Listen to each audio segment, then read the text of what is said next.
At some point, buying things stopped being enough. Now everything wants a monthly payment. Music, movies, software, storage, fitness, food delivery, even your car is starting to ask for one. And the strange part is, most people never consciously agreed to this shift. It just slowly became normal, one subscription at a time. At first, subscriptions sounded convenient, cheaper upfront, unlimited access, no commitment. But subscriptions were never just a pricing model. They were a behavioral model. Because the moment a company stops selling you ownership and starts selling ongoing access, the relationship changes completely. The company no longer needs to convince you to buy again. It just needs you to keep going. And once the payment becomes automatic, something else becomes automatic too. The behavior. The subscription gets your payment. The ecosystem gets your behavior. For most of modern business history, buying something was simple. You paid for it once. You bought the movie. You bought the software. You bought the product. And then it belonged to you. That sounds normal now, but for companies, ownership had a problem. Every new sale had to be earned again. If customers stopped upgrading, revenue stopped growing. If customers disappeared, the relationship disappeared too. And ownership gave consumers something companies quietly dislike: independence. You could ignore updates, skip new versions, keep using the same product for years. You bought the thing, and then you were free. Subscriptions changed that completely, because subscriptions transformed products into ongoing relationships.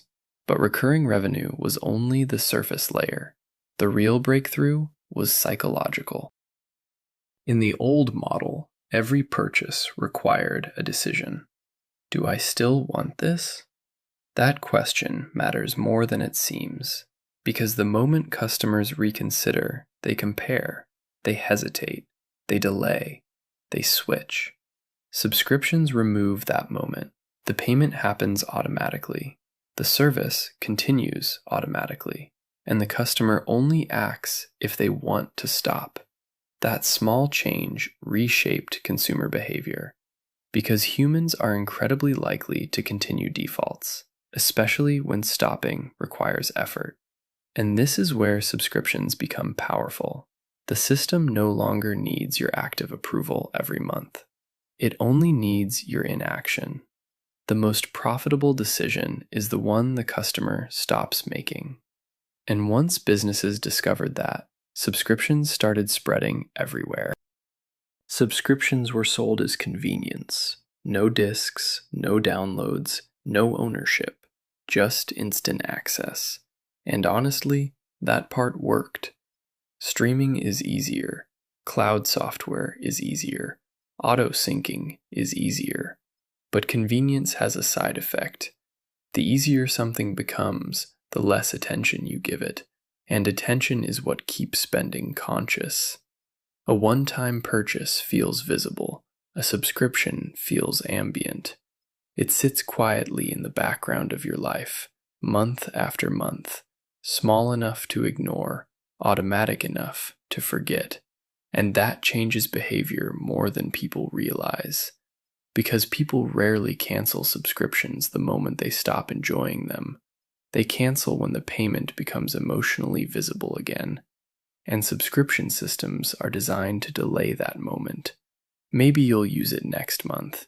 Maybe canceling takes too long. Maybe you forgot. Maybe it's only $10. That hesitation is worth billions. But passive payments were still only part of the system. The deeper layer was habit. The strongest subscriptions do not feel like subscriptions. They feel like routines. Music during work, streaming at night, cloud storage across devices, fitness apps every morning. At first, the service is just useful. Then it becomes familiar. Then eventually, it starts feeling necessary. And once a product becomes attached to a routine, canceling no longer feels like removing software. It feels like disrupting your life. That is a completely different kind of lock-in, not technical lock-in, behavioral lock-in. The service becomes connected to a moment. The moment becomes connected to a feeling. The feeling becomes connected to a habit. And now the company is no longer renting access to a product. It is renting space inside your routine. This is why the best subscription products become invisible. Not because they disappear, because they become normal. But habits alone do not create trillion-dollar ecosystems. Data does. A single subscription is easy to cancel. An ecosystem is not. Because eventually, the product stops being the product. Your files, your playlists, your recommendations, your watch history, your saved passwords, your devices, your workflow, your cloud storage, your preferences. Now leaving becomes psychologically expensive, not because of money, because of friction. You are no longer asking, is this worth $10 a month? You are asking, what breaks if I leave? That question is the foundation of ecosystem lock-in, because the strongest systems do not just store your purchases, they store your behavior. The subscription gets your payment. The ecosystem gets your behavior. And behavior is far more valuable long-term, because behavior becomes predictable.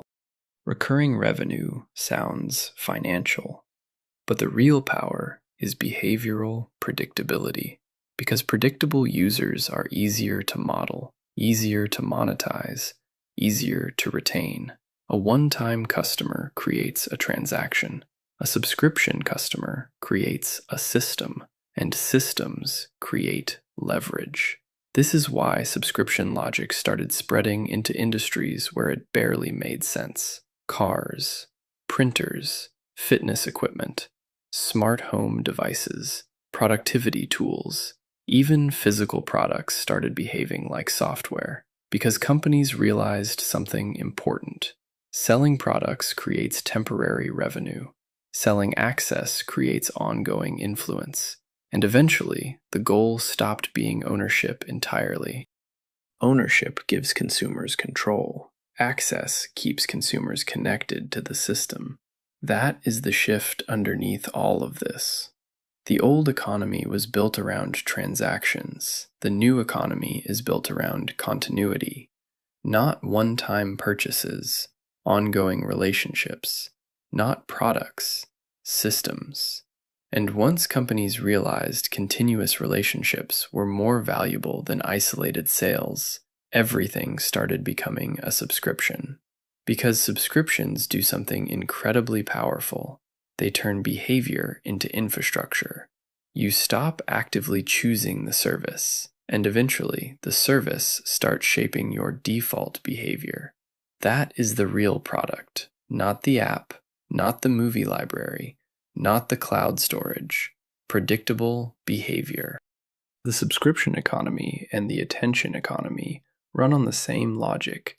Reduce friction to enter, increase friction to leave.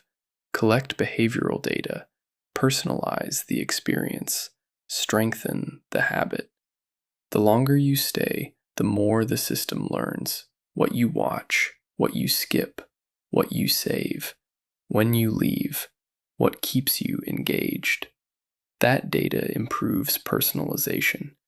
Better personalization strengthens habit. Stronger habits reduce cancellation. Reduced cancellation increases predictability, and the loop gets tighter. This is why subscriptions became so dominant, not because recurring billing was revolutionary, because behavior tracking was. The payment is just the visible layer. Underneath it is a behavioral system. The old economy asked, "Will you buy this?"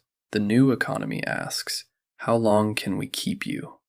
And the companies building the most valuable systems in the world understand something very simple. The hardest customer to lose is the one whose behavior has adapted around the product. That is why everything became a subscription, because recurring revenue was never the real goal. Predictable behavior was. The payment is only the surface layer. Underneath it is habit, routine, friction, dependence, ecosystems, attention. The system does not need you to love it every month. It just needs you to keep going. And eventually, continuing starts to feel more natural than leaving. If you want more breakdowns like this, subscribe.